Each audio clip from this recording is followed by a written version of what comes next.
पद की शपथ समारोह से पहले दिल्ली में सुरक्षा चाक चौबंद। नो फ्लाइंग जोन घोषित समारोह में बांग्लादेश और श्रीलंका के प्रमुख भी रहेंगे मौजूद। कांग्रेस ने आज सीडब्ल्यूसी की बैठक बुलाई है। लोकसभा चुनाव के नतीजों पर होगी चर्चा। चुनाव नतीजों के बाद कांग्रेस वर्किंग कमेटी की होगी पहली बैठक।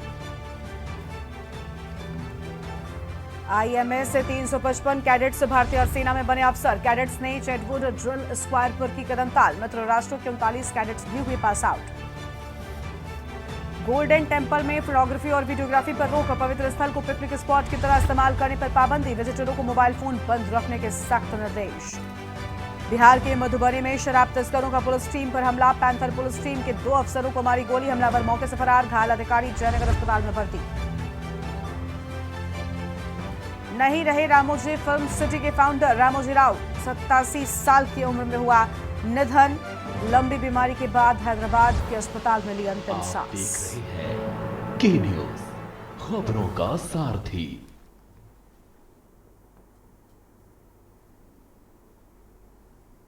नमस्कार, लाइव न्यूज में आप सभी का स्वागत है। मैं हूं आपके साथ गरिमा वाजपेयी। अहम खबर से बुलेटिन की शुरुआत कर लेते हैं। राजस्थान के बालोतरा में ट्रक और ट्रेलर की टक्कर हो गई है। ट्रेलर के हेल्पर की मौत हो गई, वहीं ट्रक चालक की हालत गंभीर बताई जा रही है। बड़ी जानकारी आपको हम बता रहे हैं। भीषण टक्कर की बात सामने आई है। ट्रक और ट्रेलर के बीच हुई टक्कर पे हेल्पर की मौत हो गई। राजस्थान के बालोतरा में ट्रक और ट्रेलर की टक्कर हुई है। ट्रक चालक की हालत गंभीर है और पडौर में यह बड़ा हादसा। बड़ी जानकारी आपको हम बता रहे हैं। राजस्थान के बालोतरा में ट्रक और ट्रेलर की हुई भीषण टक्कर। ट्रेलर के हेल्पर की बताया जा रहा है मौत हो गई है, जबकि ट्रक चालक गंभीर रूप से घायल बताया जा रहा है।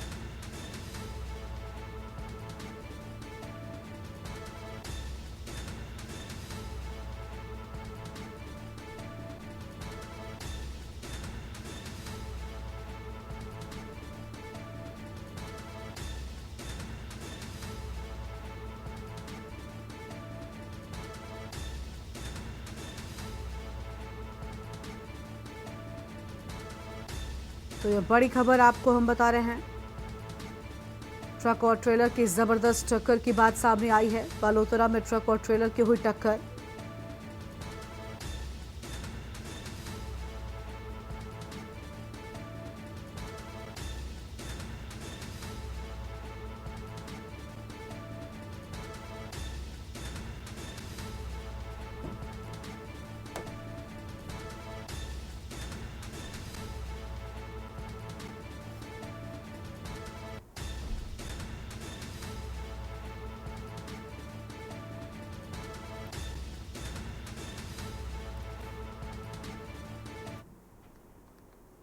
लखनऊ से अगली खबर है, जहां सीएम योगी आदित्यनाथ ने आज मंत्रियों की बैठक बुलाई है और कुछ देर में लोक भवन में होगी सीएम की बैठक।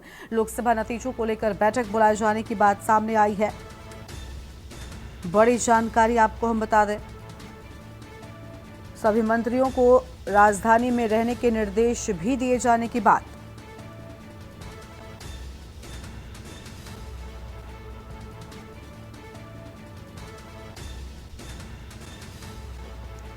तो अहम खबर आपको हम बता रहे हैं। सभी मंत्रियों को राजधानी में रहने के निर्देश दिए जाने की बात सामने आई है।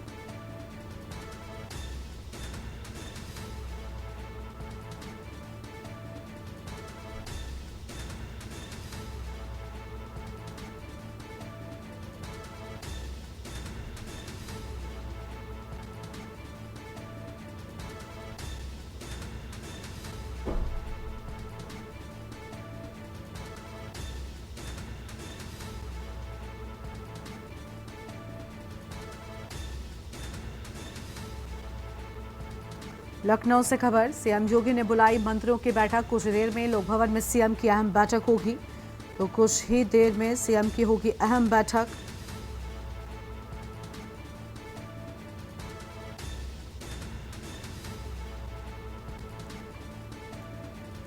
कुछ ही देर में लोक भवन में सीएम की अहम बैठक होगी। बड़ी जानकारी आपको हम बता रहे हैं।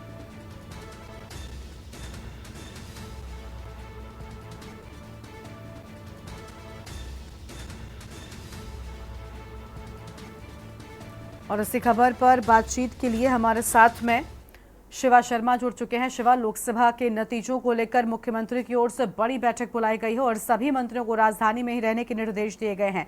बिल्कुल साफ है कि नतीजों के बाद स्पष्टीकरण और जवाबदेही आखिर जो नतीजे आए, क्योंकि उसने सबको हैरान कर दिया। अब इन बैठकों में क्या लग रहा है, किसको फटकार मिल सकती है?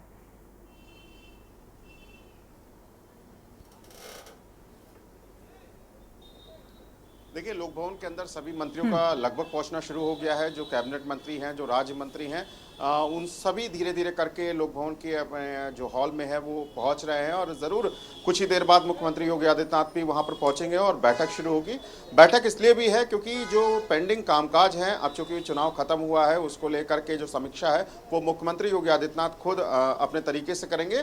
लेकिन सबसे बड़ी बात यह है कि लोकसभा चुनाव में जिस तरीके से उत्तर प्रदेश के अंदर भाजपा का प्रदर्शन थोड़ा खराब रहा, उसको लेकर के भी एक चर्चा का विषय ये बैठक में रहेगा और उन मंत्रियों से जवाबदेही जरूर होगी जिन जिन के जिले में वोटिंग परसेंटेज ज़्यादा नहीं थे, वहाँ के सांसद वहाँ से चुनाव नहीं जीत पाए, जिन मंत्रियों को प्रभारी उस जिलों का बनाया गया था, उन सबसे भी सवाल जवाब होंगे। और जब खुद मुख्यमंत्री योगी आदित्यनाथ जब बैठक लेते हैं और किसी राज्य मंत्री की, किसी कैबिनेट मंत्री की, तो ज़रूर नाराज़गी देखने को मिलती है क्योंकि मुख्यमंत्री कहते हैं कि उनको सब कुछ पता है, लेकिन आगे करके वो अपने कैबिनेट मंत्री और राज्य मंत्रियों को जिलों में भेजते हैं, उनको टास्क देते हैं, दौरा करवाते हैं, फीडबैक लेने की कोशिश करते हैं।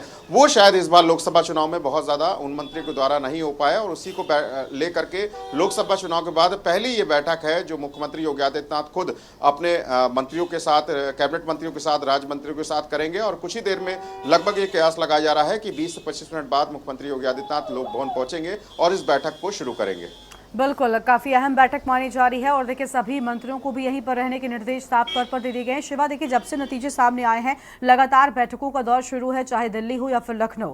दिल्ली में देखिए फिलहाल वर्तमान में जिस तरीके से शपथ ग्रहण होना है, सबको लेकर बैठकें हो रही है, लेकिन उत्तर प्रदेश सभी के लिए एक बड़ी चर्चा का विषय बना हुआ है। उत्तर प्रदेश में अहम सीटों पर भारतीय जनता पार्टी की हार, कहीं ना कहीं कई सारे बयानों को दोषी ठहराया जा रहा है, कई सारे बयान देने वालों को भी जिम्मेदार ठहराया जा रहा है। क्या लग रहा है कि इन सभी बैठकों के बाद बड़े नतीजे भी इन बैठकों के देखने को मिलेंगे?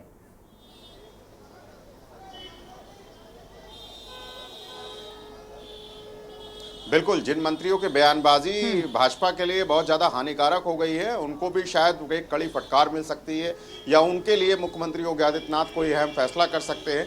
इस बैठक में ये भी शायद साफ हो सकता है। लेकिन उत्तर प्रदेश के अंदर जब जब लोकसभा चुनाव हुए हैं और ख़ासतौर से 2024 के जब मंत्रियों के बयान सामने आए, तो उसमें ये ज़रूर देखा गया कि डॉक्टर भीमराव अम्बेडकर का जो बनाया गया संविधान है, उसको बार बार ख़त्म करने की बात कुछ मंत्रियों ने कही थी, कुछ विधायकों ने कही थी।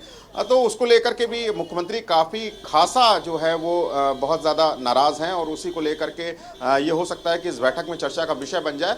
लेकिन खास तौर से लोकसभा चुनाव के अंदर जिन जिन रैलियों में खराब शब्दों का यानी कि हेट स्पीच का प्रयोग किया गया है, वो भी ज़रूर उनके सामने एक ब्यौरा रखा जाएगा कि इन मंत्रियों ने अपने जो बयान हैं उनके आधार पर जो वोट की कटौती हुई थी वो देखने को मिली थी, तो उनको भी एक कड़ी फटकार लग सकती है। हालांकि लंबे दौर की बैठक है, ये बैठक चलेगी, लेकिन मुख्यमंत्री किन किन मंत्रियों को किस तरीके की फटकार लगाते हैं, किसको आखिरी वार्निंग देते हैं या किसको एक सज़ा का सुनाते हैं, ऐलान करते हैं, तो ज़रूर देखना होगा। क्योंकि आने वाले समय में ये ज़रूर होगा कि जो बैठकों का दौर है वो आगे जारी हो, कई लोगों को बाहर का रास्ता दिखाया जाए, कई लोगों को रोका जाए, कई लोगों को वार्निंग दिया जाए। तो आज जब ये पहली बैठक होगी उसमें मुख्यमंत्री की जो नाराजगी है वो साफ देखने को मिल जाएगी और उसमें ये जरूर पता लग जाएगा किन किन के ऊपर वो बहुत ज्यादा बेहद नाराज हैं। क्योंकि अभी तक जितनी भी वार्ता उनकी कैबिनेट मंत्री या राज्य मंत्री से हुई है चुनाव के दौरान, वो सारी टेलीफोनिक हुई है, किसी से बहुत ज्यादा वो सामने रूबरू होकर नहीं मिले। तो अब जब सामने सबके एक साथ रूबरू होंगे, तकरीबन 50 से ज्यादा 55 से ज्यादा वो जो कैबिनेट और राज्य मंत्री हैं उनसे रूबरू होंगे, तो सार्वजनिक तौर पर पूरी कैबिनेट के सामने, राज्य मंत्री के सामने जब मुख्यमंत्री नाराज होंगे तो सभी को ये नाराजगी पता लगेगी और विषय भी मालूम होगा कि आखिरकार मुख्यमंत्री क्यों नाराज हो रहे हैं। तो आज जरूर ये 2-2.5 घंटे की बैठक चलेगी और इस बैठक में बहुत बड़े बड़े फैसले भी लिए जा सकते हैं। कुछ जो टास्क जो पेंडिंग पड़े हुए हैं वो भी मंत्रियों को सौंपे जा सकते हैं और जरूर जिन मंत्रियों ने अपने क्षेत्र से प्रचार प्रसार अच्छा किया है, जो मंत्री या जो कार्यकर्ता या जो पदाधिकारी अपने क्षेत्र से चुनाव जीत करके आया है, उसकी हौसला अफजाई भी होगी, उसको शाबाशी भी दी जाएगी। लेकिन जिनका खराब प्रदर्शन है, जिनकी हेट स्पीच के बदले में जो चुनाव का जो माहौल बिगड़ा है, जो वोट का जो माहौल बिगड़ा है, उनको एक बहुत बड़ी जो कड़ी फटकार है मुख्यमंत्री की तरफ से लग सकती है। बिल्कुल, साफ तौर पर कहीं न कहीं जो फटकार है वो लगेगी और इस सब को लेकर देखिए केंद्र में भी चर्चा होगी। फिलहाल केंद्र में शपथ को लेकर सभी व्यस्त नजर आ रहे हैं, लेकिन इसके बाद यूपी की उन अहम सीटों को लेकर चर्चा होगी। बहुत शुक्रिया आपका शिवा हमारे साथ जुड़ने के लिए और अहम जानकारी के लिए। तो देखिए लगातार लोगों के पहुंचने का सिलसिला भी शुरू हो चुका है। संजय निषाद पहुंच चुके हैं, अल्पसंख्यक राज्य मंत्री दानिश आजाद अंसारी भी पहुंचे हुए हैं और लखनऊ से खबर लोक भवन में कैबिनेट मंत्रियों के पहुंचने का सिलसिला शुरू हो गया है।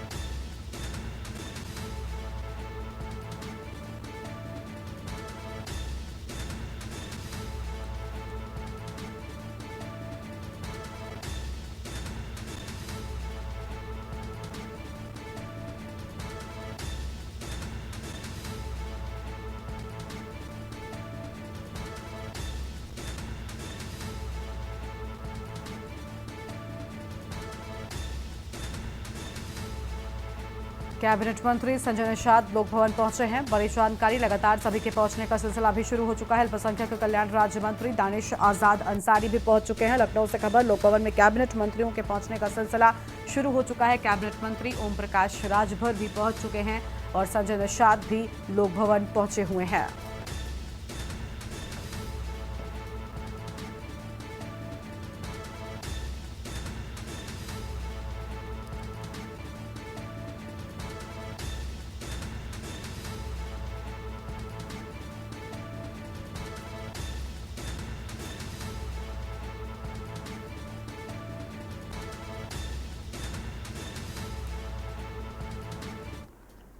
और अब सीधा आपको दिल्ली लेकर चलेंगे, जहां पर सीडब्ल्यूसी की बैठक की शुरुआत हो चुकी है। राहुल गांधी, सोनिया गांधी और प्रियंका गांधी इस बैठक में मौजूद है। तस्वीर आपको हम दिखा रहे हैं सीडब्ल्यूसी की अहम बैठक की शुरुआत और साथ ही कांग्रेस पार्टी के अध्यक्ष मल्लिकार्जुन खड़गे भी यहां पर पहुंच चुके हैं। अहम खबर और तस्वीर आपको हम इस बैठक के भीतर की दिखा रहे हैं।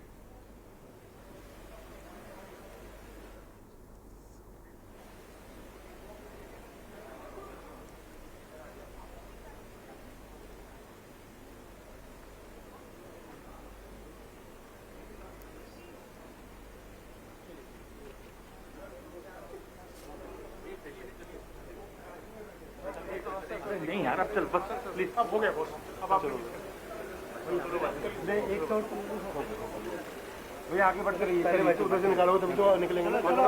तो सीडब्ल्यूसी बैठक की ये तस्वीर आपको हम दिखा रहे हैं।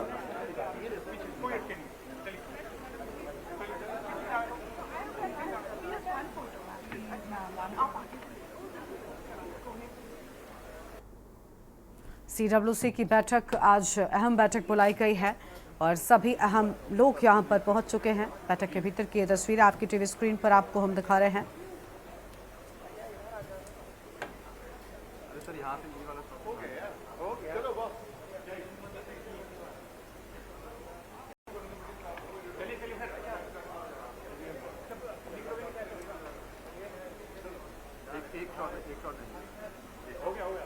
चलो भैया चलो एक शॉट में आराम से ले लो।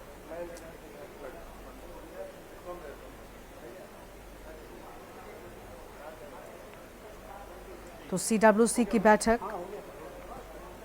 दिल्ली से सीधी तस्वीर आपको हम दिखा रहे हैं, जहां बस थोड़ी ही देर में बैठक की शुरुआत की बात सामने आ रही है और देखिए कई दिग्गज इस बैठक में मौजूद हैं।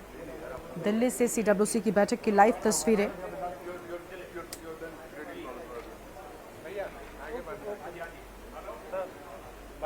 सर एक मिनट कितना देर से एक ही मैंने सर मैं आने पहले वो तो निकालो लोग। भैया हो गया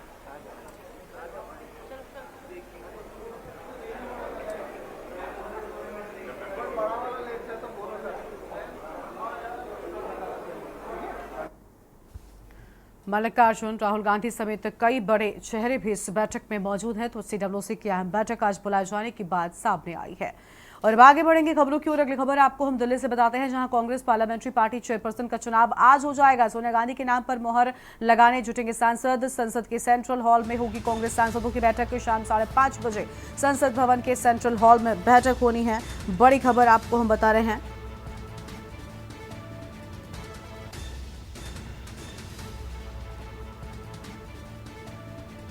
तो यह अहम खबर आपको हम बता दें, सोनिया गांधी के नाम पर मोहर लग सकती है। संसद के सेंट्रल हॉल में होगी बैठक। बड़ी जानकारी आपको हम बता रहे हैं।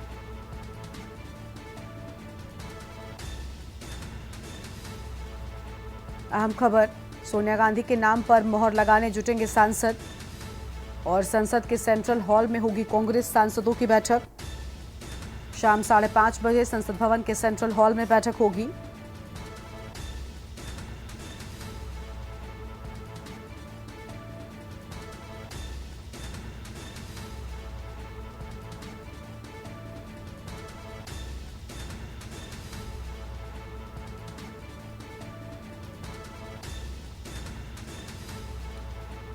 सोनिया गांधी के नाम पर मोहर लगाने जुटेंगे सांसद।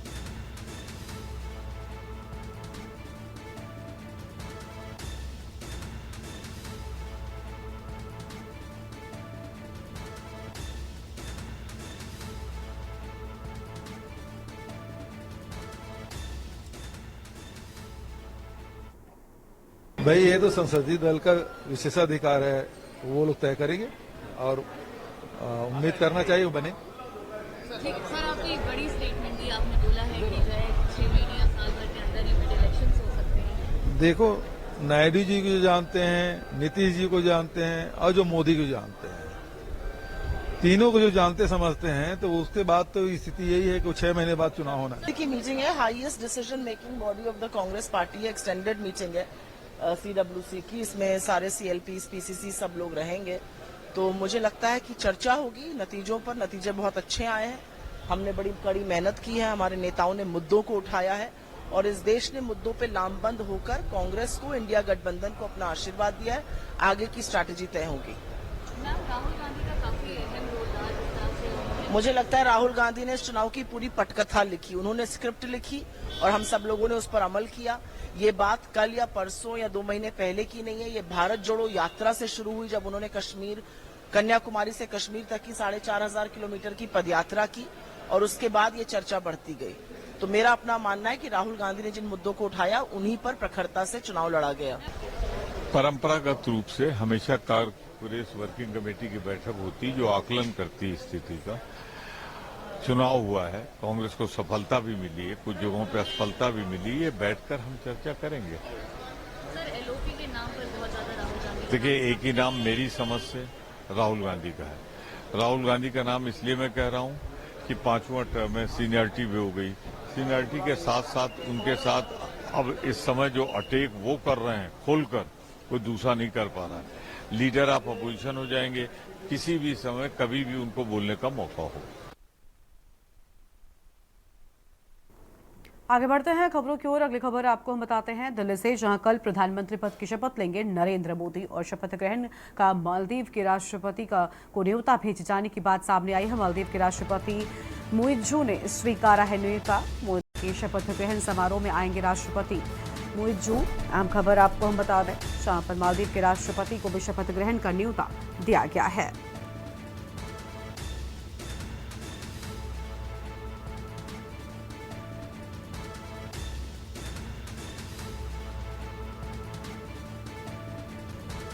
बड़ी खबर, मोदी के शपथ ग्रहण समारोह में आएंगे राष्ट्रपति मुइज्जू। दिल्ली से खबर, कल प्रधानमंत्री पद की शपथ लेंगे नरेंद्र मोदी और शपथ ग्रहण का मालदीव के राष्ट्रपति को न्योता भेजे जाने के बाद मालदीव के राष्ट्रपति मुइज्जू ने न्योता स्वीकारा है। फिलहाल ये बड़ी जानकारी आपको हम बता रहे हैं।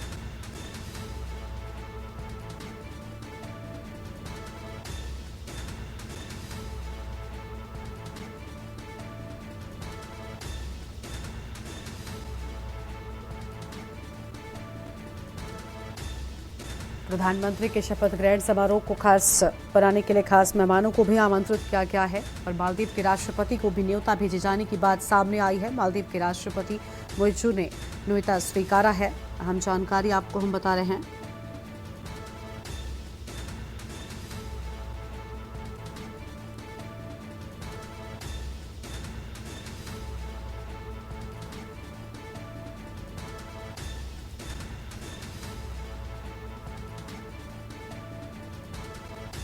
दिल्ली से बड़ी खबर और आगे बढ़ेंगे खबरों की ओर। दिल्ली से खबर, इंटरनेशनल ड्रग रैकेट का पर्दाफाश। विदेशी नागरिक समेत 4 लोगों को गिरफ्तार कर लिया गया है। 55 लाख रुपए की हेरोइन भी इनके पास से बरामद कर ली गई है। दिल्ली में रहने वाले 2 नाइजीरियाई नागरिकों को भी गिरफ्तार कर लिया गया है। ये बड़े एक्शन की बात सामने आई है। अहम खबर आपको बता दें, 55 लाख रुपए की हेरोइन भी बरामद कर ली गई है और दिल्ली में रहने वाले 2 नाइजीरियाई नागरिकों को अरेस्ट कर लिया गया है। दिल्ली से बड़ी जानकारी आपको हम बता रहे हैं।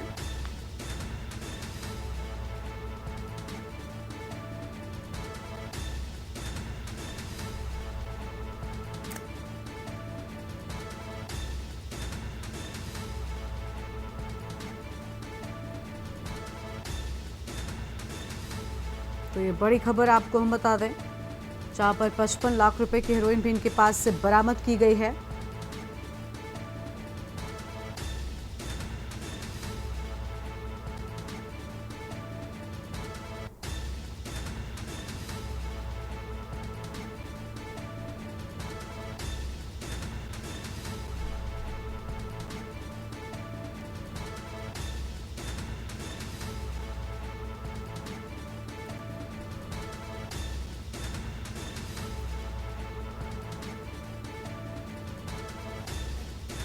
तो दिल्ली में रहने वाले 2 नाइजीरियाई नागरिकों को भी गिरफ्तार किए जाने की बात सामने आई है। बड़ी खबर आपको हम बता रहे हैं।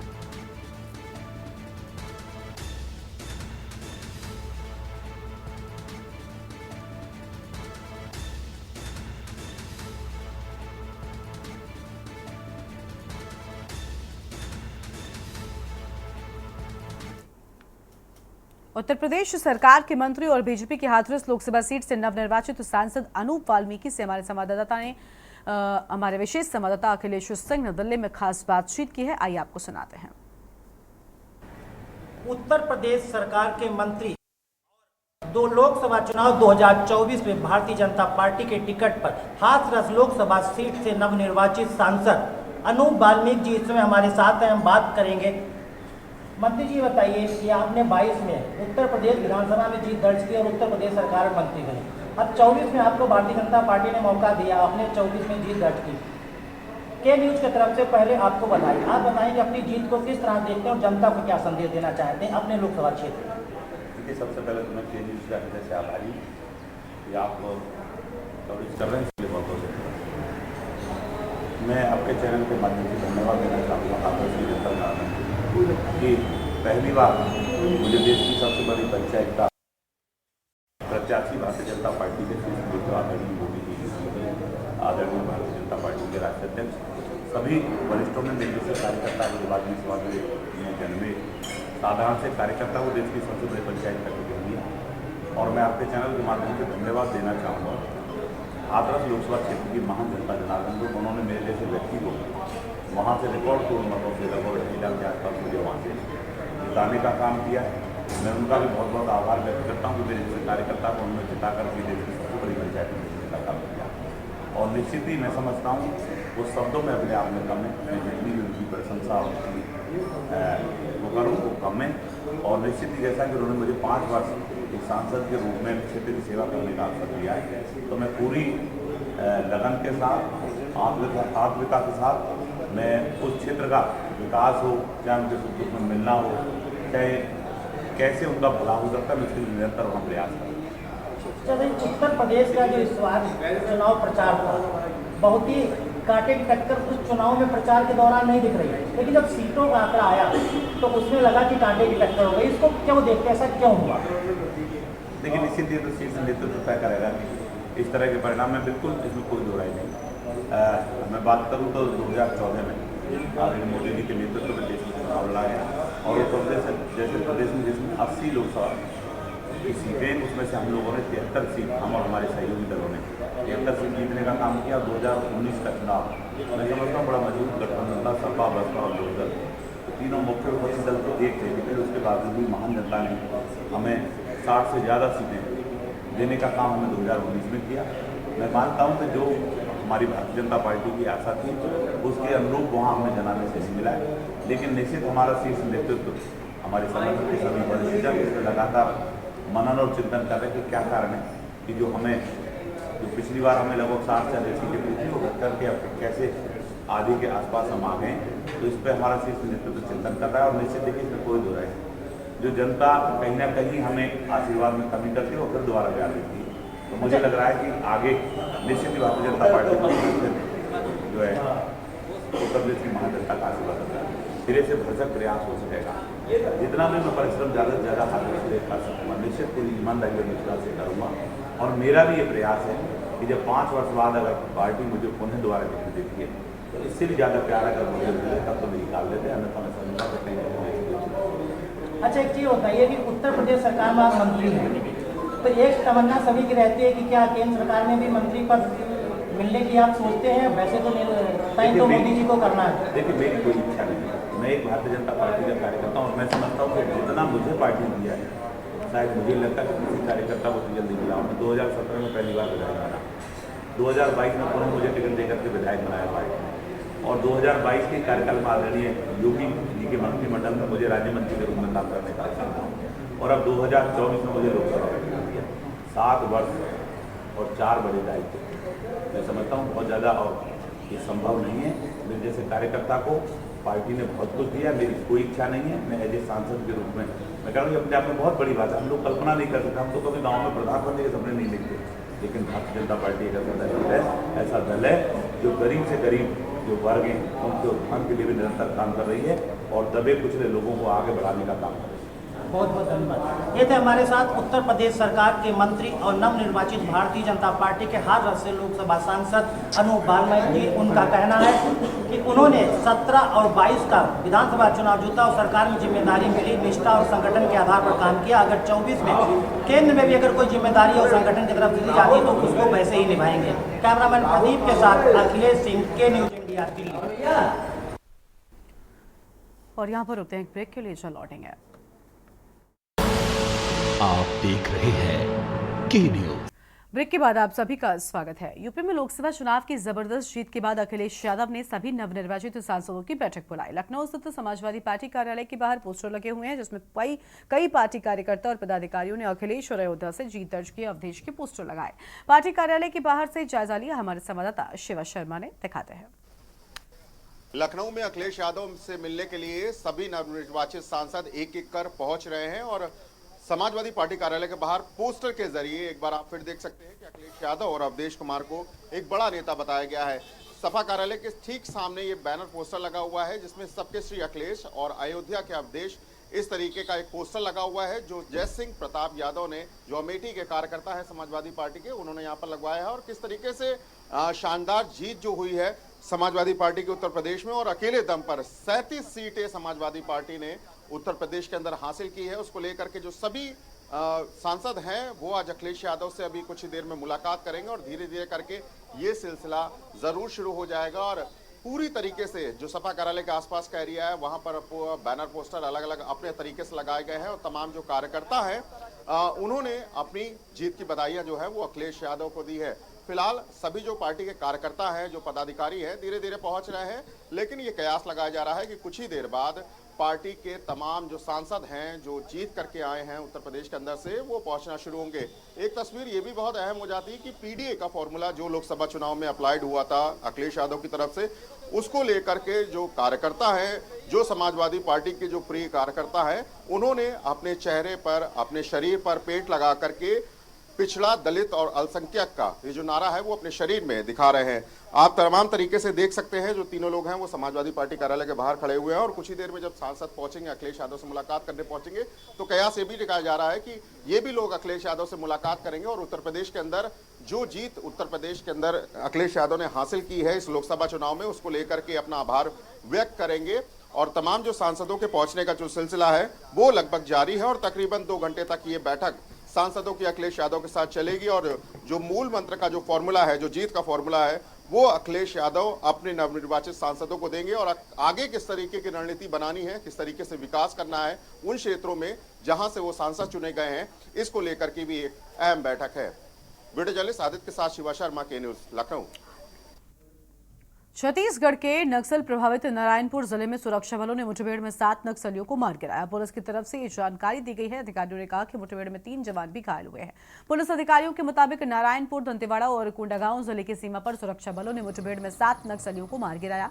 गुरुवार की रात सुरक्षा बलों को नक्सल विरोधी अभियान में नारायणपुर, दंतेवाड़ा और कोंडागांव जिले की सीमा पर बने मुंगेठी और कई अन्य इलाकों में भेजा गया। जवान शुक्रवार को जब गोबेल इलाके में थे तब नक्सलियों ने गोलीबारी शुरू कर दी, जिसके बाद सुरक्षा बलों ने भी जवाबी कार्रवाई की। अधिकारियों ने कहा कि दोनों ओर से दिन भर रुक रुक कर गोलीबारी हुई है।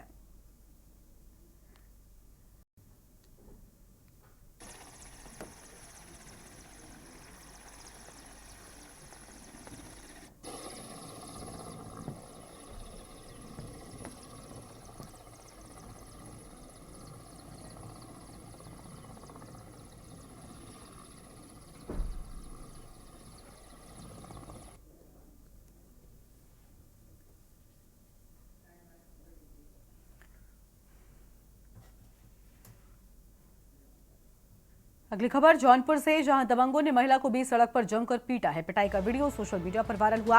वीडियो में महिला को पीटते दिखे 2 दबंग। पीड़िता ने एसपी से मामले की शिकायत की है। शिकायत के बाद भी चंदवक पुलिस ने नहीं की कार्रवाई।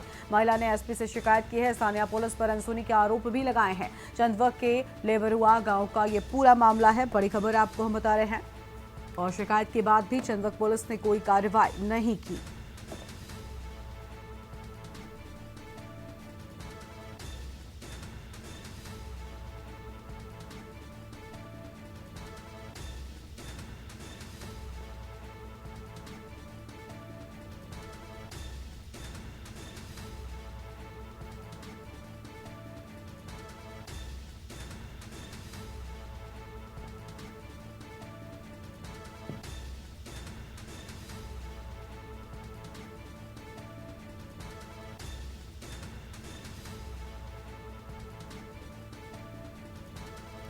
फिलहाल ये बड़ी जानकारी आपको हम बता रहे हैं।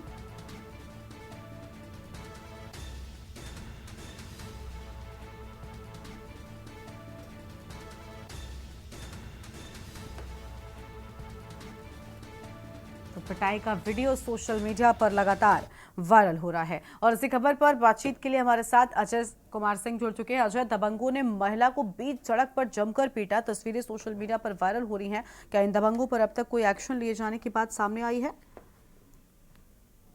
अजय, ये पूरा मामला जौनपुर के चंदौर थाना क्षेत्र के लेवरुआ गांव का है, जहां पर 24 तारीख के शाम को 6 बजे महिला के साथ जो है दबंगों की मारपीट की जाती है। और मारपीट करने के बाद जो है पुलिस जो है उस पर की कार्रवाई नहीं करती है, क्योंकि बीच में चुनाव के कारण पुलिस अपनी व्यस्तता को दिखाते हुए, लेकिन जब महिला चुनाव बीतने के बाद महिला जो है थाने का चक्कर लगाते हुए थक जाती है, उसके बाद वो जो है कप्तान पुलिस अधीक्षक जो अजय पाल शर्मा है उसपे गुहार लगाती है और उसपे कप्तान ने कार्रवाई करने की बात कही है। फिलहाल अभी तक तो किसी प्रकार की कार्रवाई पुलिस के खिलाफ नहीं, पुलिस ने जो है नहीं की है दबंगों के खिलाफ। ये जी बिल्कुल, बहुत शुक्रिया अजय आपका हमारे साथ जुड़ने के लिए और अहम जानकारी साझा करने के लिए। तो ये बड़ी खबर आपको हम बता रहे हैं, जहां पर जौनपुर में दबंगों ने बीच सड़क पर महिला को जमकर पीटा है। उन्नाव से खबर है, खाली घर को चोरों ने अपना निशाना बनाया है। दरवाजे का ताला तोड़कर लाखों के जेवर पार कर दिए, नकदी सहित अन्य कीमती सामान भी पार कर दिया। सूचना पर पहुंची पुलिस जांच पड़ताल में जुटी हुई है। पूरा मामला कोतवाली हसनगंज के शाहपुर का है और सूचना पर पहुंची पुलिस जांच पड़ताल में जुट गई है। दरवाजे का ताला तोड़कर लाखों के जेवर पार किए जाने की बात सामने आई है।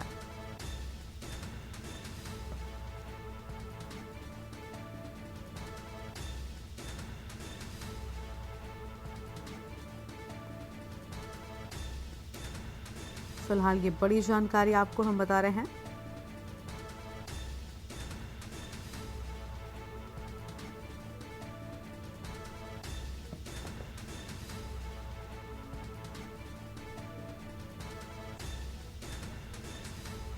और इसी पर हमारे साथ हमारे संवाददाता अंकुर जुड़ चुके हैं उन्नाव से। अंकुर, खाली पड़े मकान को चोरों ने निशाना बनाया है, क्या है पूरी जानकारी आपके पास? जी, मैं बताना चाहूंगा कि शाहपुर तोंदा गांव पड़ता है कोतवाली हसनगंज क्षेत्र के अंतर्गत। यहाँ ये पूर्व प्रधान है, उनका ये मकान है और रात में चोरों ने सुनसान देखा तो मेन दरवाजा जो उसको तोड़ करके ताला, उसमें चोरी की। कहीं ना कहीं पुलिस का जो इस्तकबाल है वहाँ पे हल्का नजर आ रहा है, क्योंकि शाहपुर तोंदा एक अच्छा गांव है और जहाँ पर बैंक भी है। इस तरीके से लापरवाही कहीं ना कहीं भविष्य में बड़ी जो चोरियां हैं इनको भी दावत दे सकती है। बिल्कुल, कहीं ना कहीं बड़ी लापरवाही पुलिस की भी है और पुलिस गश्त को लेकर भी इस पूरी घटना के बाद में सवाल उठ रहे हैं। शुक्रिया आपका हमारे साथ जुड़ने के लिए, अहम जानकारी के लिए। तो बड़ी खबर उन्नाव से, जहां खाली घर को चोरों ने अपना निशाना बनाया।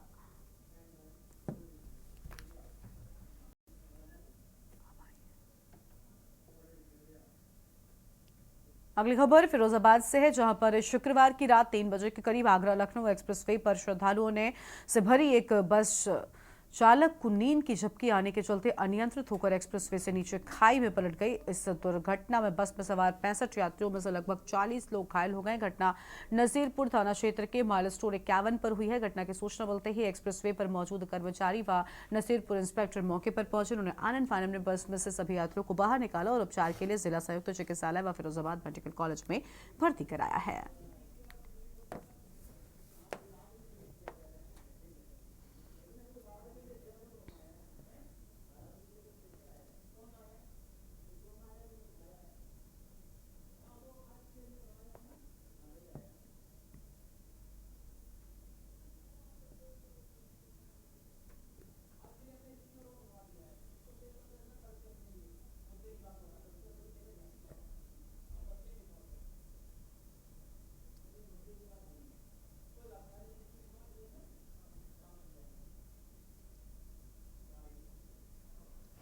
एम्बुलेंस के द्वारा बहुत सारे मरीज इकट्ठे यहाँ पर आए हैं, जो कि करीब 20 से 24 या उससे ज़्यादा भी हो सकते हैं। और ये बताया गया है कि बस थी 30 यात्रियों से भरी हुई, जो कि अपने घर तरफ जा रहे थे। उनमें से कुछ लोगों को सभी मेडिकल में भेज गया है। हमारे यहाँ पर जितने मरीज हैं उनका सबका उपचार चल रहा है। उनमें से हमारे यहाँ जो सीरियस पेशेंट हैं उनको हम मेडिकल कॉलेज या आगरा और फिरोजाबाद मेडिकल कॉलेज। खबर है शाहजहांपुर से, जहां जिले में हर घर जल योजना के तहत पाइपलाइन डाल रहे ठेकेदार ने एनसीसी कंपनी के जेई को दौड़ाकर गोली मार दी। घायल जेई को उपचार के लिए राजकीय मेडिकल कॉलेज में भर्ती कराया गया है। मेडिकल कॉलेज में गोली लगने से घायल हुए जेई का ऑपरेशन चल रहा है। दरअसल शाहजहांपुर जिले में मदनापुर क्षेत्र के फाजलपुर गांव में अधूरे काम का जबरन फर्जी बिल बनवाने को लेकर ठेकेदार जेई पर लंबे समय से दबाव बन रहा था। जेई के द्वारा फर्जी बिल न बनाने पर ठेकेदार ने देर शाम जेई को दौड़ाकर गोली मार दी।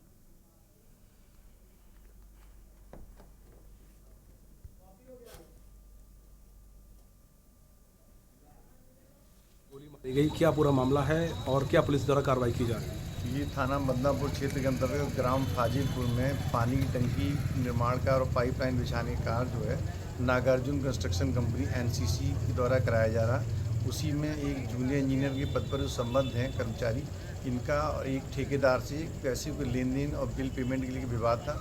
ये दीपक वर्मा नाम के जेई हैं, इनको जो ठेकेदार है अजय कुमार, इसके द्वारा उसी में कहासुनी हुई, आपस में बिल पेमेंट देकर उसके द्वारा जो है अवैध असलहे से फायरिंग करके गोली मार दी गई है। पेट में गोली किनारे लगी हुई है।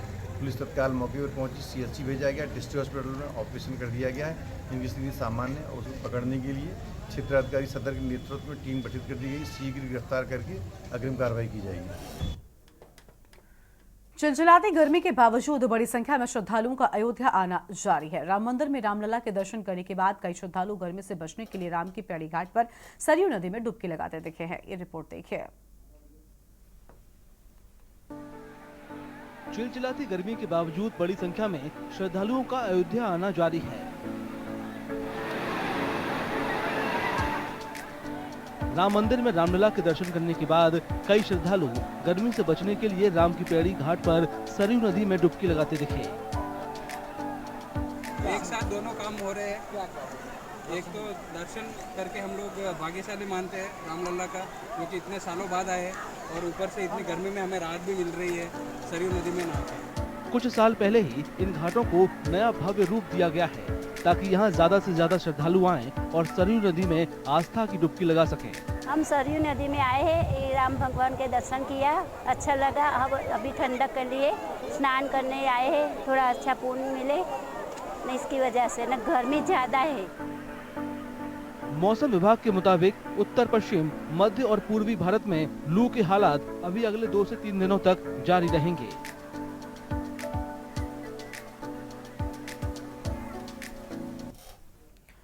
राजस्थान में भयंकर लू चल रही है, जिसकी वजह से अस्पताल में मरीजों की संख्या बढ़ती ही जा रही है। जोधपुर के सरकारी अस्पताल में गुरुवार को कई मरीज लाइन में दिखे और राजस्थान में टेम्परेचर 40 डिग्री सेल्सियस के आसपास तक पहुंच गया और अस्पताल ने मरीजों के इलाज के लिए खास व्यवस्थाएं भी की। ये रिपोर्ट दिखाते हैं आपको। राजस्थान में भयंकर लू चल रही है, जिसकी वजह से अस्पताल में मरीजों की संख्या बढ़ती जा रही है। जोधपुर के सरकारी अस्पताल में गुरुवार को कई मरीज लाइन में लगे दिखे। राजस्थान में टेम्परेचर 40 डिग्री सेल्सियस के आसपास तक पहुंच गया है और अस्पताल ने मरीजों के इलाज के लिए खास व्यवस्था की है। लू और तापघात को देखते हुए हम लोग हमारे हॉस्पिटल के अंदर सारी व्यवस्थाएं की है। इसमें हमने 4 बेड तो लू तापघात के मरीजों के लिए रिजर्व किए हैं और कूलर, पंखे की पूरी व्यवस्था है, ठंडे पानी के पीने की व्यवस्था और दवाइयों की उपलब्धता सुनिश्चित की गई है। किसी चीज़ की कोई कमी नहीं है।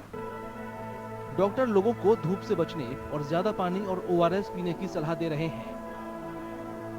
हिदायत तो हम ये दे रहे हैं कि गर्मी से वो बचाव रखें पहला तो। उसके अलावा यदि उनको आवश्यक रूप से निकलना पड़े तो वो सिर ढक करके और पतले हल्के रंग के कपड़े पहने और पानी की पर्याप्त वो अपने साथ में रखें और कोई दूसरे जो कोल्ड ड्रिंक और ये है वो उनको अवॉइड करें वो। और उसके अलावा ORS के पैकेट है जो हम दे रहे हैं वो उनको 1 लीटर पानी के अंदर घोल करके उनको पीना है। उत्तर मध्य भारत के कई शहर लू की चपेट में हैं। केंद्र ने गुरुवार को राज्यों और केंद्र शासित प्रदेशों को आग और बिजली के संबंधित सुरक्षा उपायों को करने की सलाह दी है। साथ ही स्वास्थ्य सुविधाओं को बेहतर करने और हीट स्ट्रोक रूम बनाने के लिए कहा है।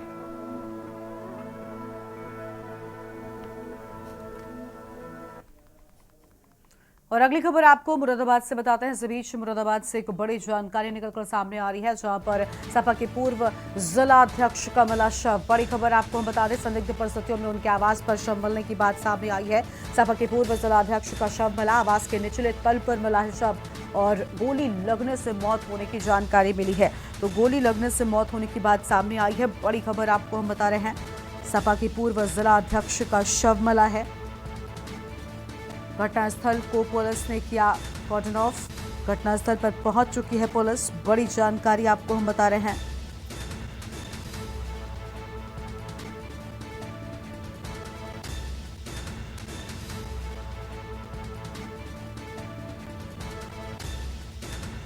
और इसी खबर पर बातचीत के लिए हमारे साथ में हमारे संवाददाता मोहम्मद नजर जुड़ चुके हैं। नजर, सपा के पूर्व जिलाध्यक्ष का शव मिला, संदिग्ध परिस्थितियों में उनके आवास पर ही शव मिलने की बात सामने आई, पूरी जानकारी क्या है?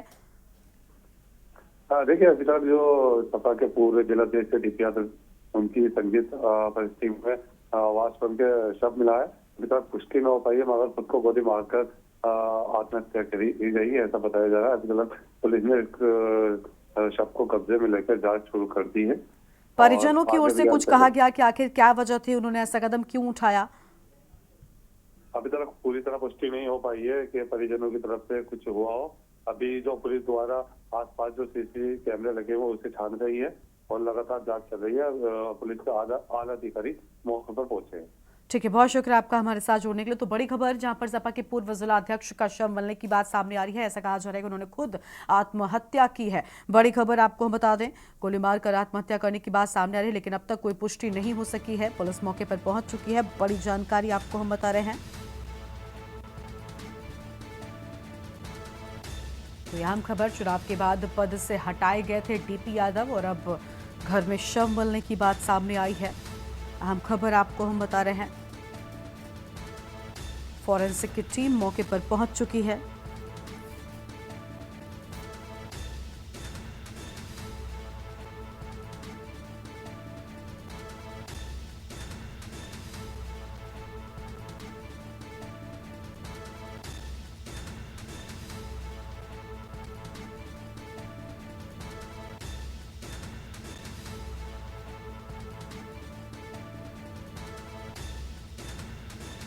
फिलहाल ये बड़ी जानकारी, जहां मौके पर पहुंच चुकी है टीम।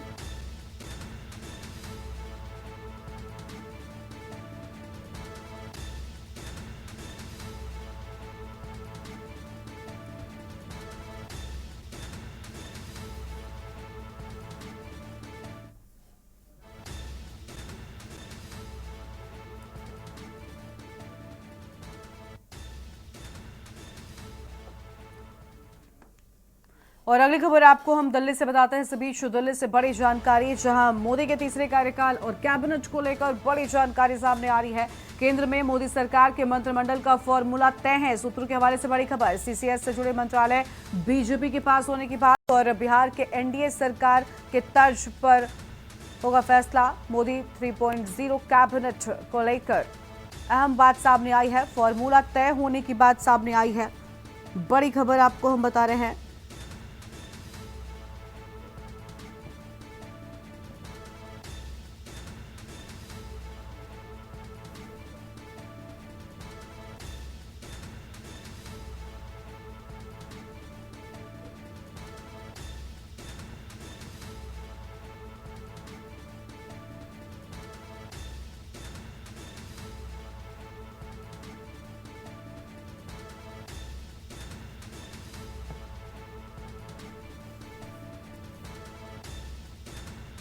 तो यह हम खबर आपको हम बता दें, जहां पर मंत्रिमंडल का फॉर्मूला तय होने की बात कही गई।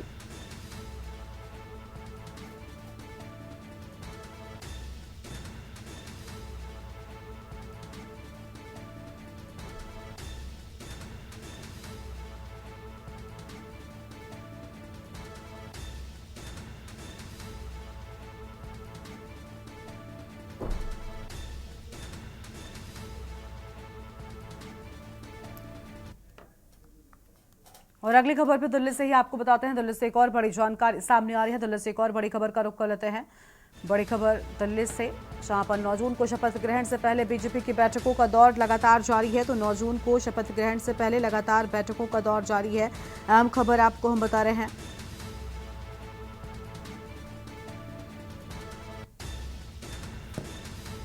फिलहाल ये बड़ी खबर आपको हम बता दें, जहां पर 9 जून को शपथ ग्रहण से पहले लगातार बीजेपी बैठकें कर रही है। अमित शाह के आवास पर जेपी नड्डा पहुंच चुके हैं। शपथ समारोह से पहले नेताओं के बीच लगातार बड़ी बैठकें हो रही हैं।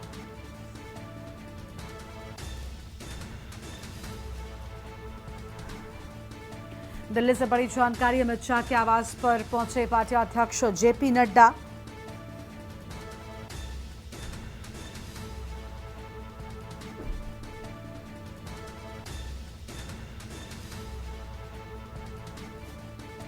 अमित शाह के आवास पर पहुंचे पार्टी अध्यक्ष जेपी नड्डा। शपथ समारोह से पहले नेताओं के बीच बैठकों का दौर जारी है।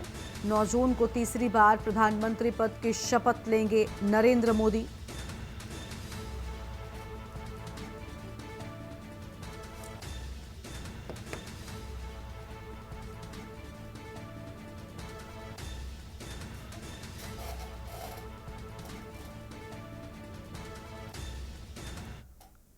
और अगली खबर आपको मणिपुर से बताते हैं। मणिपुर से इस बीच एक अहम खबर आपको बता दें। मणिपुर में एक बार फिर भड़की हिंसा।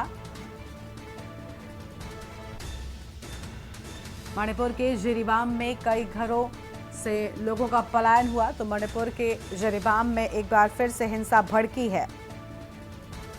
मणिपुर में जिरीबाम में एक बार फिर से भड़की हिंसा। कई लोगों के पलायन के बाद उपद्रवियों ने कई घरों को आग लगा दी है। मणिपुर में एक बार फिर से हिंसा भड़की है। मणिपुर के जिरीबाम इलाके में भड़की हिंसा। कुकी और मैतेई समुदाय के बीच में एक बार फिर से हिंसा भड़की है। मणिपुर में भड़की हिंसा। बड़ी खबर आपको बता रहे हैं। उपद्रवियों ने कई घरों को आग के हवाले कर दिया है। तो उपद्रवियों ने कई घरों में आग लगा दी।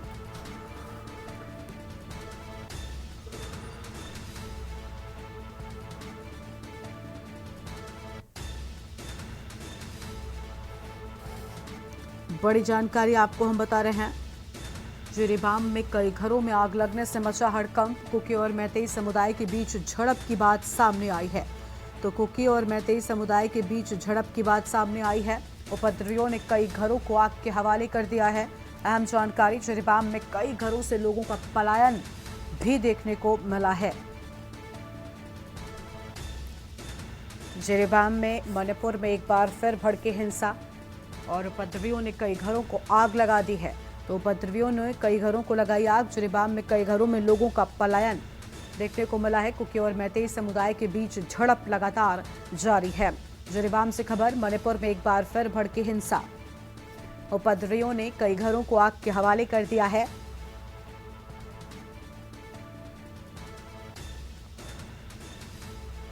कुकी और मैतेई समुदाय के बीच झड़प देखने को मिली है। जिरीबाम से खबर, मणिपुर में एक बार फिर भड़की है हिंसा, उपद्रवियों ने कई घरों को आग लगा दी।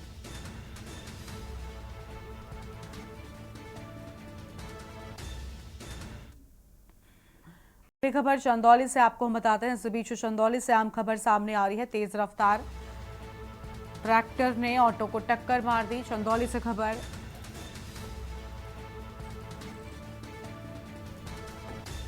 एक युवक की दर्दनाक मौत हो गई है और पुलिस पर पैसा लेकर ट्रैक्टर चालक को भगाने के आरोप की बात सामने आई है। उग्र ग्रामीणों की ओर से पुलिस, आपको बता दें, दोनों के बीच झड़प होने की बात सामने आई है। जान बचाकर भागे हैं पुलिसकर्मी। आक्रोशित ग्रामीणों ने चक्का जाम कर दिया है। चंदौली से खबर, चकिया सीओ सहित कई थानों की फोर्स मौके पर पहुंच चुकी है। आक्रोशित ग्रामीणों ने चक्का जाम कर दिया है और चकिया सीओ सहित कई थानों की फोर्स मौके पर पहुंची हुई है। ये बड़ी खबर आपको हम बता रहे हैं। पुलिस ने शव को कब्जे में लेकर पोस्टमार्टम के लिए भेज दिया है।